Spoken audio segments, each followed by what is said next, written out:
அண்டை மாநிலம் கேரளா, மாப்பிள்ளைமார்கள் வரலாறுகளை நீண்டு சொல்லலாம்.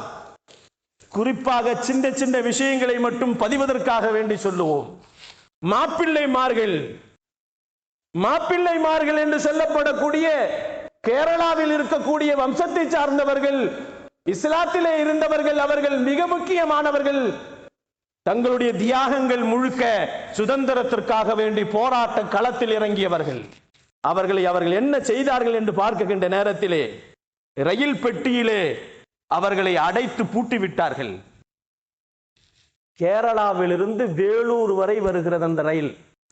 சரக்கு வரக்கூடிய ரயிலிலே யாரெல்லாம் கிளர்ச்சி செய்கிறார்களோ, யாரெல்லாம் ஆங்கிலேயனுக்காக வேண்டி எதிர்த்து, வெள்ளையனுக்காக வேண்டி எதிர்த்து போராடுகிறார்களோ, அவர்கள் அனைவர்களையும் ரயிலிலே, அவர்கள் சரக்கு வரக்கூடிய ரயிலிலே பூட்டி வைத்து விட்டார்கள்.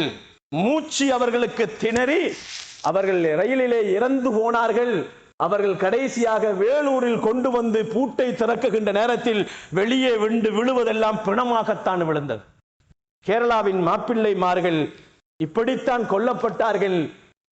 சுதந்திரத்திற்காக வேண்டி குரல் கொடுத்தவர்கள் அனைவரையும் கொன்று குவித்தார்கள் வெள்ளையர்கள்.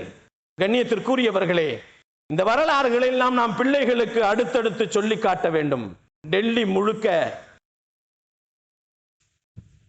எல்லா மரங்களிலேயும் உலமாக்களின் சடலங்கள் தொங்குவிடப்பட்டது.